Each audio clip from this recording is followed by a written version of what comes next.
Oh, Apopalypse, you say? Expert 2? NAPS? Oh, that's pretty good. No lives lost? What the heck is going on here? So, indeed, we are playing the expert map on Apocalypse mode, and we're going to go for no lives lost. And this is on 3 times speed, so it might be a little bit quick for you. But overall, I think this map was just so freaking easy. It didn't even really matter. You could easily get no lives lost on these on Apocalypse modes. And I don't normally do this, but I did this to prove a point.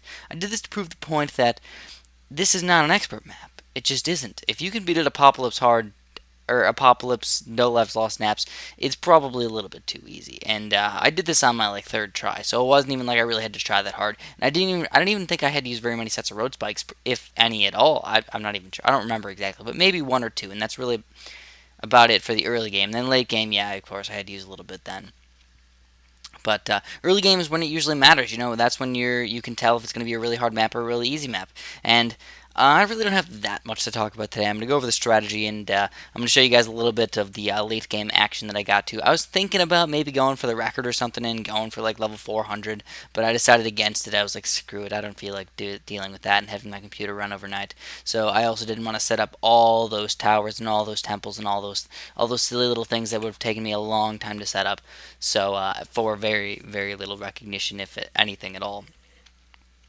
So here we go. You notice my dart monkey setup. I got my dart monkeys more towards the right side of the each little section, and that means they're going to shoot more towards the weaker balloons instead of the stronger balloons. So my sniper has more time to kill the strong balloons. And then what I did was I did something kind of weird. I actually switched from snipers over to glue gunners, because glue gunners are of course much, much more effective versus all of the regular balloons compared to snipers. Of course, snipers are a little bit cheaper, so you usually want to start off with a sniper, and then you switch over to a glue gunner, and you try and get two glue gunners, two corrosive glue gunners as fast as possible, and then you are just completely set. Watch this, guys. Look at my glue action over here. Glue just rapes all these balloons. Your dart monkeys at the end there aren't even attacking anything. The next thing you have to worry about is ceramics, which is not until level 33 plus. 33, I think, is the first level they can possibly come on. Sometimes they don't even come till 35 or 36. And then what you want to do is once you get to like level 35 or so, just start getting something to pop those ceramics. So I mean, either some sort of dart monkeys or a stronger boomerang, or maybe even just a couple cannons or something. I don't recommend going with snipers because they're going to start attacking those balloons more towards the front, and your glue gunners aren't going to be as awesome as they normally are. So I wouldn't recommend that. But I mean, you go with pretty much anything you like. And you're noticing I'm just spamming farms. So I actually went with, I think, 4 farms here, 420 farms. And this is where I got into a little bit of trouble. I had to maybe make a couple sets of road spikes here and there because I didn't have quite as much defense as I thought I would. My dart monkeys, for some reason, were not attacking the ceramics as well as I thought, and that led me to having to do that. Also, then I actually got an early monkey village, and it's already level 38 and 39, so we're getting close to the Moabs already. And I think for level 40, you pretty much have, the end of level 40, when Moabs do come, you have to have either quite a few Moab Maulers, or a pretty darn strong super monkey such as a plasma monkey. And as soon as you get that plasma monkey, you're not set. A lot of people think, oh, plasma monkey, I'm good. No, not for Apocalypse mode. Not so at all. In fact, you should probably start getting some Moab Maulers and getting some more popping power as well for behind that. What I like to do is I like to get something to pop the Moabs nice and quick, like get quite a few Moab Maulers. Then I get something good for the balloons right behind them, such as a 3040 cannon, or mix it up with a couple boomerangs and stuff like that. So I got at least a 30 cannon there. But you also got to worry a little bit about farms. So, I mean, they're not that important, but you kind of got to get some money here. So what I did was I actually sold my farms for the 3-0 monkey village. The 3-2 monkey village allows me to get 2 times as much money. And if you notice, my income up there is just skyrocketing. I can basically spam farms like no problems whatsoever, and still getting tons and tons of money. So this is the point when you got to get a good economy, guys. Right around 45 to 50, and if you can get that, you'll be totally set for the rest of the game.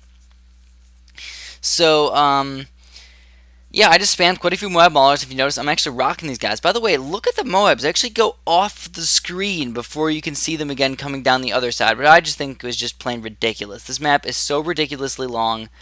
It's crazy. That's why I think this is such an easy map. It gives me so much more time to pop things, like gives me my sniper more time, gives my super monkeys more time, and stuff like that. Overall, it's just too easy. So I'm personally calling for a difficulty change, though I don't think they're ever going to do that. I think that's just something that's built into the game that they never want to change the difficulty of the maps, though I think they should maybe think about it. So pretty much nothing's going on right now. I mean, I'm just building a bunch of Moab Maulers and stuff like that, and then I'm like, oh wait, guess what? My Fraps counter disappeared. So I was like, what's going on here? So I actually kind of got really confused for a minute, and I kind of checked things out. You guys probably don't notice, but I was very confused. And then I decided to end the video here. But I was like, you know what? Well, let's play a little bit further. So I actually went up and I got these temples, and I just sold everything else, and my temples are just rocking things. We're already over level 100, and you can easily go to level probably 120, 130 with just these two temples alone. And after that, if you want to spam some more temples and some other good towers, okay. But I think you could probably get really far on this level if you do the temples the correct way and put them in the right spots and stuff and have them attack the Zone My Gods pretty well. I think you shouldn't have too many problems getting to level 300 plus, even though we don't have that great of towers like in Deluxe. Anyways, that's all I got for you guys today. Thanks for watching and have a good one.